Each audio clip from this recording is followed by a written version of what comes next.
우리가 함께 봉독한 말씀을 근거로 부족함이 없습니다 라는 제목으로 말씀의 은혜를 나누겠습니다. 많은 설교자들이 설교를 준비할 때 여러 가지 책들을 참고해서 이 성경이 말하고 있는 핵심이 무엇인가, 어떤 이야기를 이 말씀이 우리에게 하고자 하는가 라는 사실을 생각하고 고민하며 나아갑니다. 그래서 특별히 이 성경 본문 자체를 깊이 연구한 학자들의 그 내용들이 담겨 있는 이 주석서들을 참고해서 보거든요. 우리나라에 이제 번역되어 나와 있는 이 주석들 중에서 가장 대중적이면서도 또 전문적인 지식을 갖추고 있는 그 책이 이 WBC라는 주석책이 있어요. 이 WBC 주석책, 특별히 이 시편 주석, 그 주석이 총 상중하 세 권으로 나눠져 있거든요. 그런데 각각의 책이 거의 1000페이지에 육박합니다. 그래서 그 책 중에서 이 시편 23편에 관한 내용을 예로 들자면 그 내용만 해도 상당한 분량의 내용들이 기록이 되어 있어요. 다음 주가 이제 맥주 감사절이라고 아까 광고 때 말씀을 드렸죠. 한 해의 절반을 지나오면서 하나님께서 나에게 베풀어 주신 그 은혜가 무엇인지를 기억하고 돌아보면서 하나님께 감사를 올리는 시간입니다.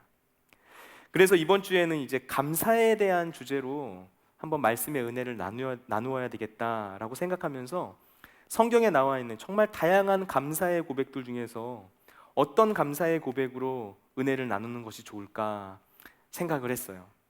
그러다가 이 시편 23편 말씀이 생각나서 이 WBC 주석을 펴서 읽었거든요. 그런데 시편 23편 주석의 가장 첫 번째 문단, 그 문단에 이렇게 적혀져 있더라고요. 이 시편은 신뢰의 시이다. 신뢰의 시이다.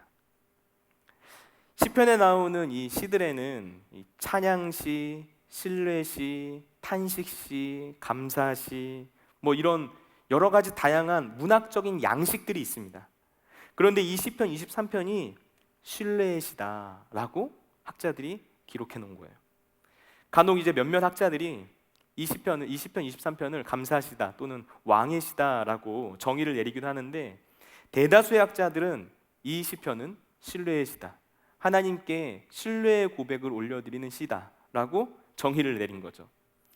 그래서 제가 처음에는 이 시편 23편이 아니라 다른 본문으로 설교를 하는 게 좋겠다 생각을 했습니다. 주석에서 이 시편 23편이 신뢰시라고 말하고 있는데 굳이 이 학자들이 감사의 고백이라고 정의를 내리지 않는데 제가 이 시편을 가지고 감사의 주제로 설교를 한다는 게 상당히 어렵겠다라고 느껴졌기 때문이에요. 그래서 몇 번 다른 본문을 찾아보기도 하고 또 다른 본문 어떤 걸로 설교하는 게 좋을까 고민을 해보기도 했는데요. 이상하게 계속 시편 23편이 눈에 들어오더라고요. 그래서 다시 한번 이 본문을 천천히 읽어봤어요. 그런데 정말 놀랍게도 제 눈에는 이 시편 23편의 고백이 감사의 고백처럼 보이는 거예요. 설교를 준비하는 한 목회자로서 왜 나에게는 이 시편이 감사의 고백처럼 읽히는 걸까 곰곰이 생각을 해봤습니다. 학자들이 오랫동안 연구하고 결론 지은 내용이 있는데 도대체 내가 뭐길래, 나는 왜 이 시편이 감사의 고백으로 읽혀지는 거지? 이런 생각을 하게 된 거죠. 그렇게 한참을 생각하는데 하나님께서 저에게 한 가지 깨달음을 주시더라고요. 이 시편을 쓴 이 다윗이라는 사람의 삶의 고백, 그리고 이 시편을 함께 읽고 묵상했을 이스라엘 백성들의 삶의 고백, 그리고 지금 이 시편을 읽고 있는 나라는 사람의 아주 개인적인 체험이자 간증이 바로 이 시편 23편의 내용이구나 하는 사실을 깨달았기 때문이에요. 여호와는 나의 목자시니 내게 부족함이 없으리로다 라는 이 시편 23편의 고백이 성경학자들이 책상에서 히브리어 단어들을 연구하고 분석해서 주해한 하나의 지식으로 다가오는 것이 아니라 내가 직접 체험한 하나님에 대한 삶의 간증으로 다가오게 되니까 이 시편을 읽으니까 감사가 나오는 거예요. 그래서 오늘 저와 여러분은 이 맥주 감사절을 앞두고 시편 23편 본문으로 함께 은혜를 나누기를 소망합니다. 우리에게 부족함이 없는 이유란 과연 무엇일까? 오늘 말씀의 은혜를 나눌 때 내게 부족함이 없습니다 라는 이 시편 23편의 말씀의 고백이 오늘 저와 여러분이 하나님께 올려드릴 수 있는 믿음의 고백이 될 수 있기를 예수님의 이름으로 축원을 드립니다. 우리에게 부족함이 없는 이유, 첫 번째, 하나님의 인도하심이 있기 때문입니다. 하나님의 인도하심. 우리 다 같이 오늘 본문 말씀 시편 23편 2절과 3절 말씀을 읽어보겠습니다. 2절과 3절 말씀입니다. 그가 나를 푸른 풀밭에 누이시며 쉴 만한 물가로 인도하시는도다. 내 영혼을 소생시키시고 자기 이름을 위하여 의의 길로 인도하시는도다. 아멘. 오늘 이 시편 23편 2절과 3절 말씀을 보시면 반복적으로 눈에 띄는 한 문장이 눈에 보입니다. 바로 이 인도하시는도다라는 문장이에요. 여호와가 나의 목자이시기 때문에 우리에게는 부족함이 없어요. 그런데 그 목자가 우리를 푸른 초장과 쉴 만한 물가로 그리고 의의 길로 인도해 주신다라고 시편 23편의 저자가 고백을 하고 있죠.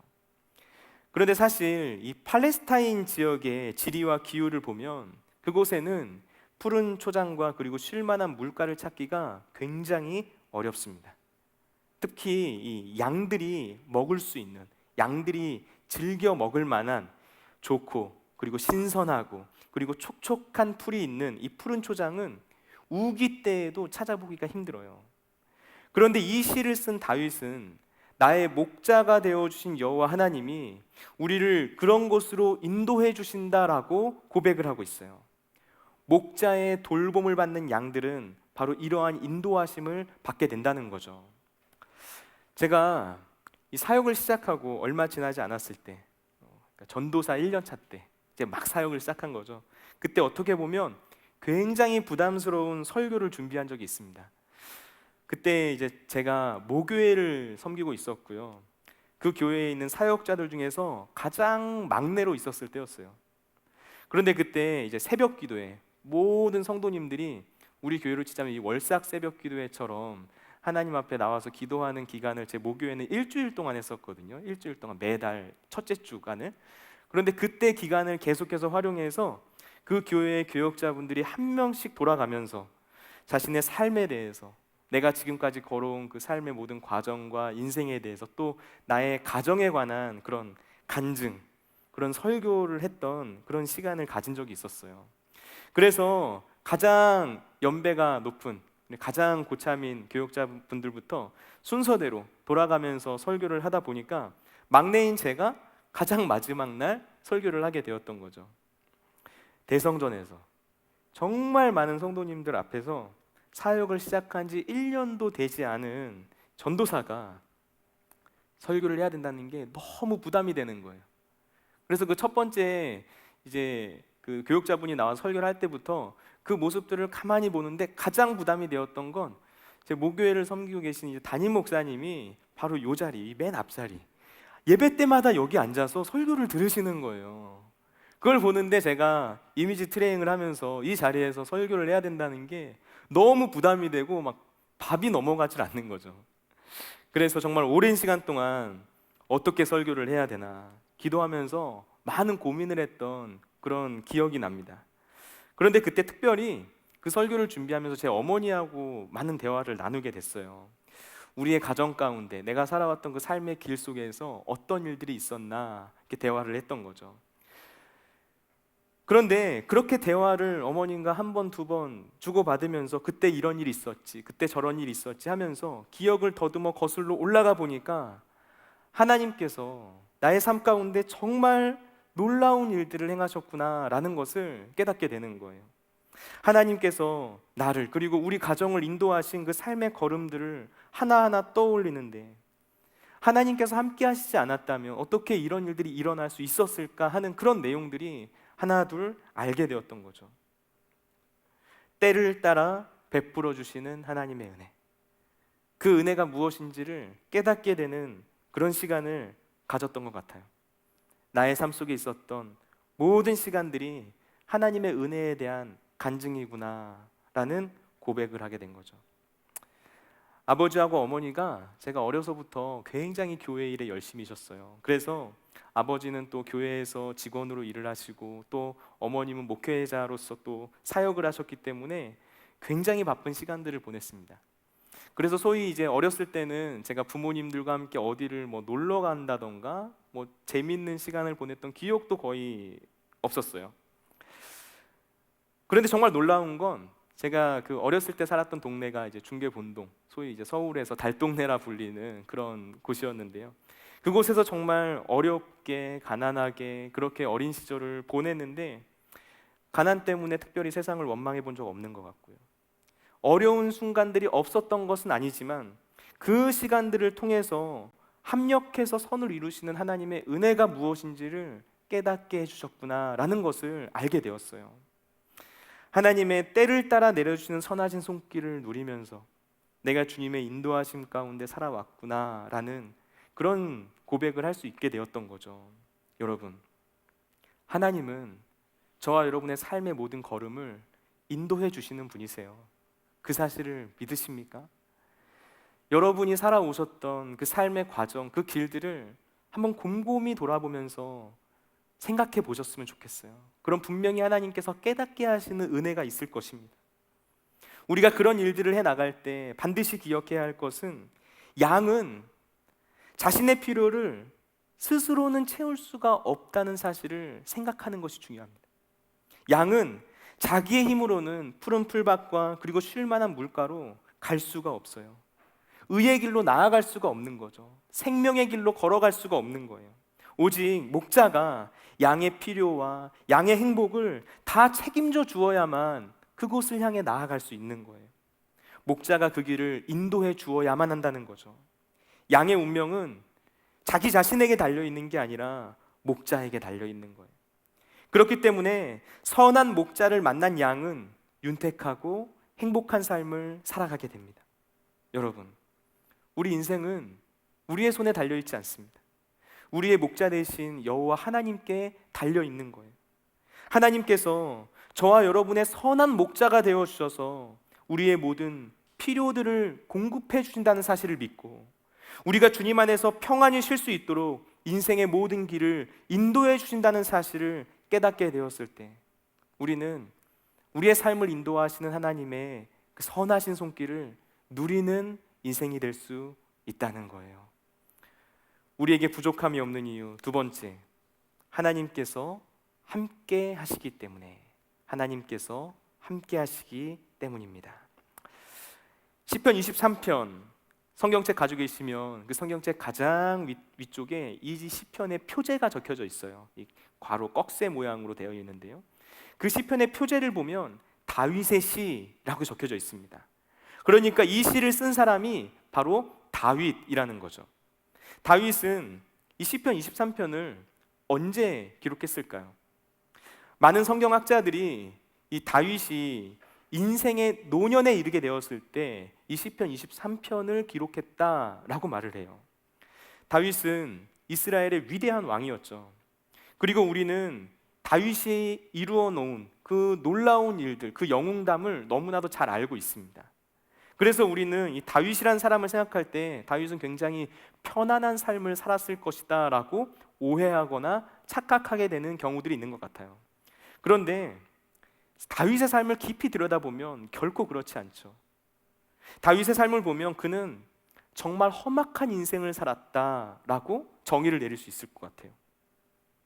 젊어서는 다윗 자신을 죽이려고 하는 사울 왕을 피해서 늘 광야를 도망다니며 쫓겨다니는 삶을 살아야만 했고요. 그리고 그 다윗은 언제나 전쟁의 한복판에서 생사를 넘나드는 그런 삶의 과정들을 겪어야만 했습니다. 그러니까 다윗은 늘 자기 자신을 죽이려고 하는 사람들 틈에서 살아가야만 했었던 거예요. 다윗이 왕이 되고 난 이후, 그때는 그럼 좀 편안해졌을까요? 그렇지 않아요.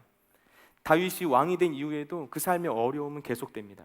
특별히 이 다윗이 살아왔던 그 삶의 궤적들을 보면 왕이 된 이후에 그 다윗의 가정이 안고 있는 문제들, 그 문제들은 그의 인생 가운데 가장 큰 아픔이 되었어요. 다윗에게는 아내가 많았죠.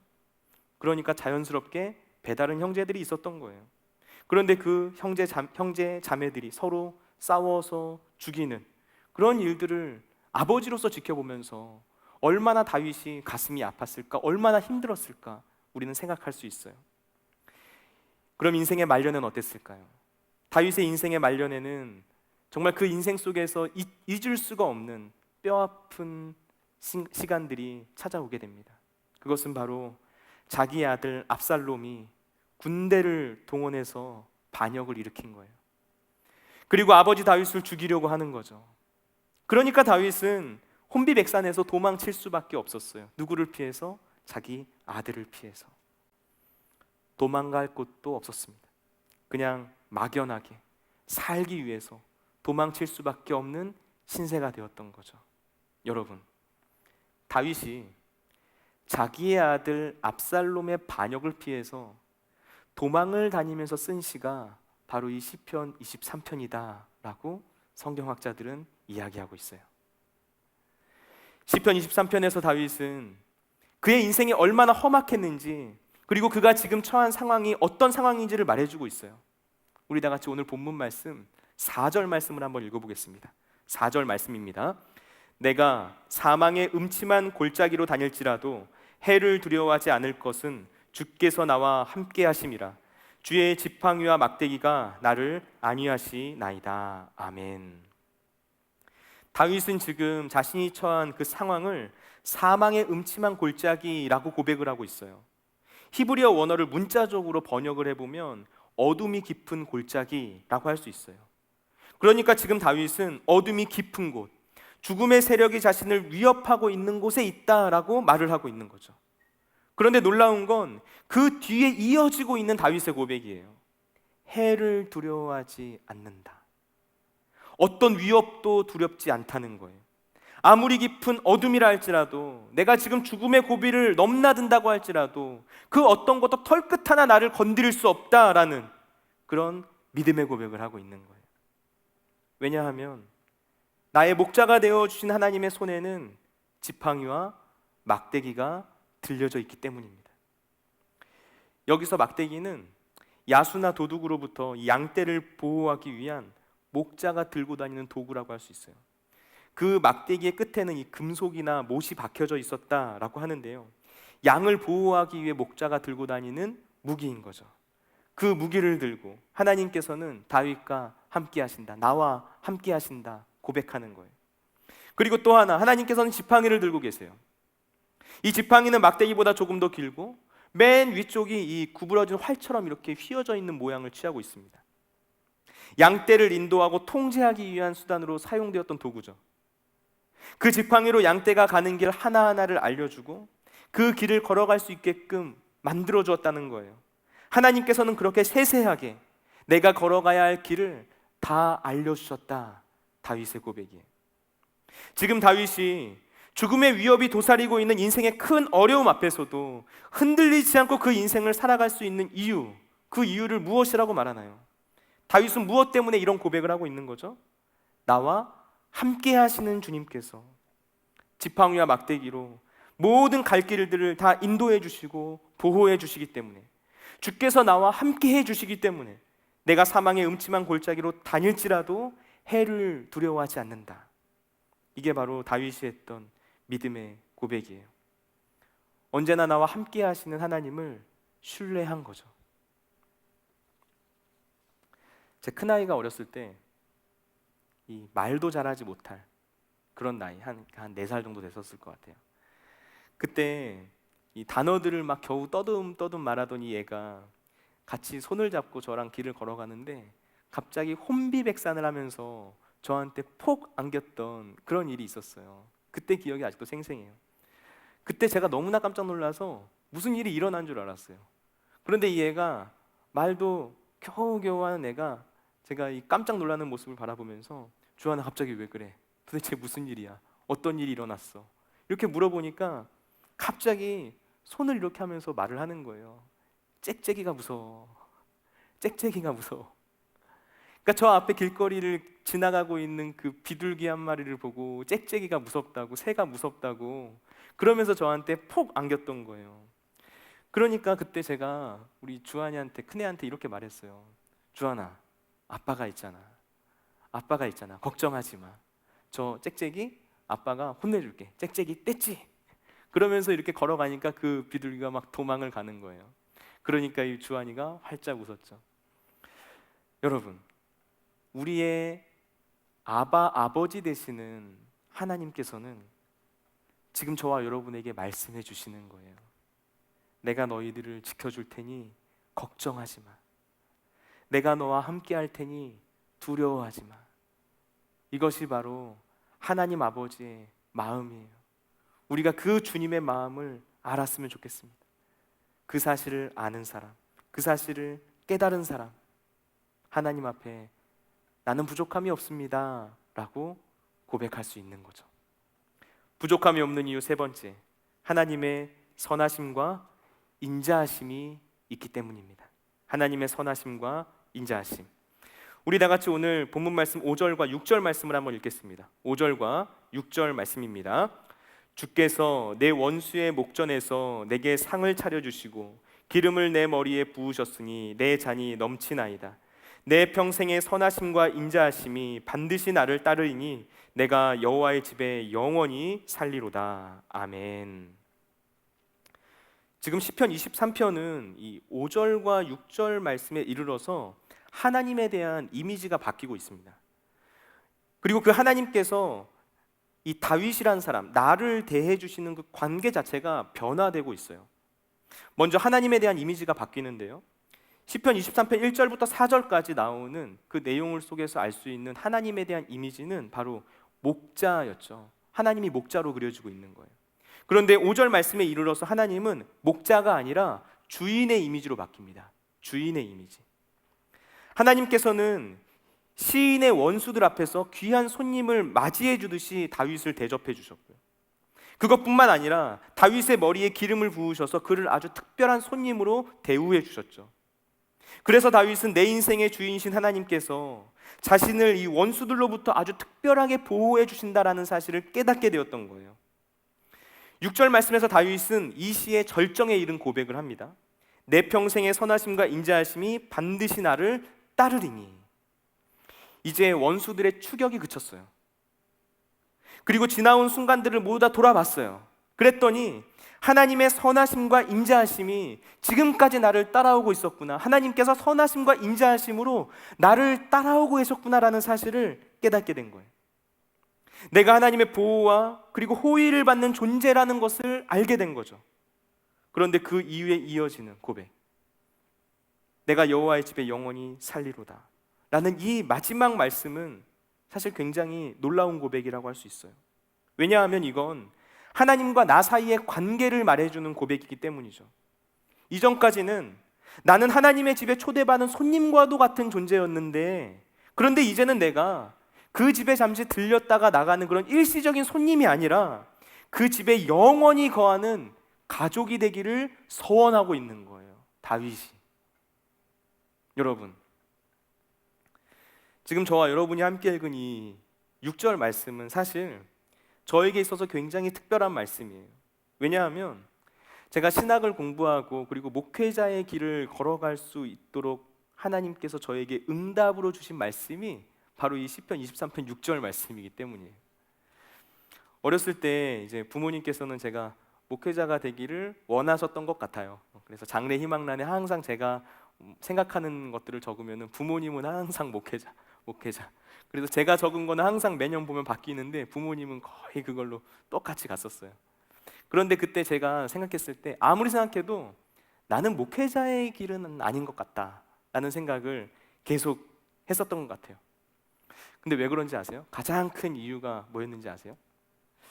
왜냐하면 저는 목회자라면 이 하나님께서 보시기에 아주 도덕적이고 그리고 아주 올바르고 정말 모범이 될 만한 그 삶과 인생이 거룩하게 바로 서 있는 그런 사람이 목회자가 되는 것이다 라고 생각을 했었기 때문이에요. 그런 관점에서 저의 삶을 돌아보고 저의 모습을 보니까 나라는 사람은 정말 그 길을 걸어가서는 안 되는 사람, 걸어갈 수 없는 사람이라고 느껴졌기 때문이죠. 그래서 목회자는 내가 갈 길은 아니다 라고 계속해서 생각을 했었던 것 같아요. 그런데 그렇게 시간이 흘러서 제가 군대에 가고 정말 우연치 않게 군종병으로 이제 군대 내에 있는 교회를 섬기게 되면서 하나님께서 저에게 이 진로에 관한 고민과 그리고 기도를 하게 하셨어요. 그러면서 불현듯 저에게 주신 말씀이 바로 이 시편 23편 6절 말씀이었습니다. 하나님의 집에서 주님과 함께 하는 것, 그게 바로 내가 걸어가야 하는 길이구나 라는 것을 깨닫게 해주신 거죠. 그리고 동시에 내가 그 길을 걸어가게 되는 것은 나의 힘과 나의 능력, 나의 어떠함으로 가는 것이 아니라 내 평생에 나와 함께 하시는 그 하나님의 선하심과 인자하심이 있기 때문에 걸어갈 수 있는 것이구나 깨닫게 되었어요. 내가 가고 있는 그 길을 걷게 하는 건 내가 아니라 하나님이시구나. 나를 한 사람의 하나님의 사람으로 세워주는 것은 내 능력이 아니라 하나님의 능력이구나. 나의 나된 것은 다 하나님의 은혜구나. 이 사실을 깨닫게 하신 거예요. 그래서 제가 이 목회자의 길을 걷게 되었습니다. 여러분, 오늘 시편 23편 6절 말씀은 하나님의 선하심과 인자하심에 대해서 말을 해줘요. 앞에서는 원수들이 시인, 그러니까 다윗을 막 뒤쫓고 있는데 지금 다윗의 뒤를 쫓고 있는 것은 하나님의 선하심과 인자하심으로 바뀌어 있어요. 지금 고난 가운데 계세요? 원수들이 나를 쫓고 있나요? 고난과 박해의 현장에서 우리가 하나님을 향한 온전한 신뢰의 고백을 하게 되었을 때 우리를 뒤따르는 것은 원수의 세력이 아니라 하나님의 선하심과 인자하심이라는 사실을 깨닫게 되는 거예요. 그리고 그 하나님의 선하심과 인자하심을 아는 사람이 내게 부족함이 없습니다 라는 그런 감사의 고백을 하나님 앞에 올려드리게 되는 것입니다. 오늘 말씀을 보세요. 부족함이 없다고 말하고 있는 이 다윗이 얻게 된 것이 뭐죠? 다윗이 지금 가지고 있는 것이 뭔가요? 다윗이 무엇을 소유하고 있나요? 정말 많은 것을 가지고 있을까요? 아니에요. 아들 압살롬의 반역을 피해서 도망치는 다윗의 손에 들려진 것 아무것도 없었어요. 그런데 그가 유일하게 가지고 있는 것 단 한 가지, 바로 하나님이었어요. 목자이신 하나님께서 다윗과 함께하는 거예요. 더 정확하게 말하면 목자이신 하나님이 다윗을 소유하고 있는 거예요. 그래서 부족함이 없는 거죠. 내가 주님 안에, 주님께서 내 안에 계시기 때문에 나는 부족함이 없습니다 고백할 수 있는 것입니다. 오늘 1절 말씀에서 다윗이 하고 있는 고백, 부족함이 없습니다 라는 이 고백에 히브리어 시제를 보면은 미완료형으로 되어 있습니다. 미완료형. 히브리어의 미완료형은 어떤 일이 한 번 하는 그 행위로 끝나는 것이 아니라 계속해서 지속적으로 반복되어지는 것을 말하는 거예요. 그러니까 지금 다윗이 부족함이 없으리로다 라고 말하고 있는 이 고백은 단순히 지금 내가 처한 그 현재의 상황만을 말하는 것이 아니라는 거죠. 나의 목자가 되어주신 주님 때문에 그동안 부족함이 없었다. 과거에 대한 감사의 고백이에요. 그리고 지금도 부족함이 없다. 현재에 대한 만족을 의미해요. 그리고 앞으로도 부족함이 없을 것이다. 미래에 대한 확신을 가지는 거예요. 다윗은 지금 이 놀라운 고백을 하고 있는 겁니다. 여러분은 하나님을 내 인생의 목자로 삼으셨습니까? 하나님의 인도하심을 받는 양이 되셨나요? 그렇다면 그 하나님께서 부족함이 없도록 나를 채워주실 것이라는 그런 믿음을 가지시길 바라요. 양은 목자의 인도하심을 받기만 하면 부족함이 없죠. 우리를 먹여주고 재워주고 입혀주시는 그 하나님의 돌보심을 경험하게 된다는 거예요. 과거에도 지금도 그리고 앞으로도 부족함이 없도록 채워주실 그 주님을 기대하시길 바랍니다. 우리를 부르시고 또 우리를 보내시고 우리를 가라 하시는 그 하나님을 신뢰하며 믿음의 길을 걸어갈 때 부족함이 없습니다 라는 다윗의 고백이 바로 저와 여러분의 삶의 고백이요 믿음의 고백이 될 줄로 믿습니다. 우리 다 같이 이 시간 말씀을 생각하면서 찬양하고 기도하며 나가길 원합니다. 사랑과 은혜가 충만하신 하나님 아버지, 오늘 주님의 말씀이 우리의 심령 가운데 새겨지며 우리 인생의 목자가 되어주신 그 주님을 신뢰하며 주님 앞에 감사의 고백을 올려드리며 나아가는 믿음의 사람이 되기를 간절히 소망합니다. 모든 연약함과 부족함들을 내려놓고 그동안 부족함이 없었으며 또 지금도 부족함이 없으며 앞으로도 부족함이 없을 우리 인생을 주님 앞에 맡겨드리며 나아가오니 모든 것을 채워주시고 우리의 삶을 공급하여 주시는 그 하나님의 은혜를 누리며 나아가도록 주님 인도하시고 붙잡아 주시옵소서.